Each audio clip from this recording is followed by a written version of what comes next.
tingkat kesabaran kita tuh harus lebih tinggi pada saat kita ngadepi orang tua. Orang tua itu bukan orang yang sudah lebih dewasa dari kita, bukan. Dia kembali lagi seperti anak-anak. Setelah 60 kira-kira dok, Ya. Nah itu biasanya makin cepet tuh kalau dia makin nggak punya aktivitas, Frankie. Orang biasanya memburuk sekali pada saat dia sudah mulai hilang dari sosialisasi. Nanti saya masih lama dok, 38 tahun lagi dok. Hilang dari sosialisasi dalam arti kata gini, orang tuh sebenarnya yang bikin orang nggak pikun adalah karena dia bekerja, Frankie. Dia bekerja, dia kontak sama orang segala macam, otaknya jalan. Tapi pada saat dia mulai pensiun, nah itu sayangnya di Indonesia pensiun kita terlalu muda, Frankie. 58 sudah pensiun, 60 sudah pensiun. Sekarang ya paling-paling 65 lah. Jarang-jarang yang 70 tahun masih aktif. Dan saya lihat orang yang masih aktif pada usia di atas 65, itu biasanya mereka itu masih bisa menjaga kebugaran dan kesehatannya itu jauh lebih panjang. Nah, yang paling parah adalah kalau orang semuanya tinggal di rumah. Nah, itu seperti waktu itu kita pernah ngomong. Dia ada di rumah bersama anak dan cucunya, tetapi dia tidak pernah ditegur.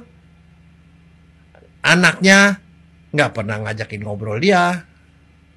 Sebelum berangkat kantor ataupun sesudah pulang kantor nggak pernah ditegur-tegur orang tuanya. Cucunya pun tidak nyambung sama kakeknya atau sama neneknya. Dia sendiri. Jadi dia sendiri dalam keramaian di rumah. Nah, ditambah lagi kalau dia tidak punya hobi, tidak punya peliharaan.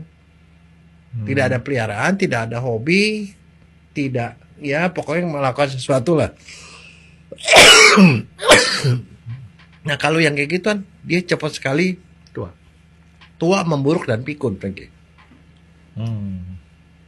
Jadi kalau menurut saya penting sekali orang-orang tua itu bisa punya sosialisasi setelah dia tidak aktif kembali, tidak aktif.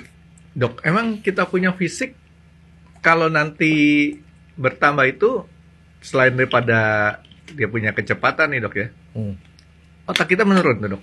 Semua menurun. Menurun pada saat dia tidak dipakai. Otak itu sama dengan otot. Oh, berarti kalau nggak dipakai ya dok ya? Iya.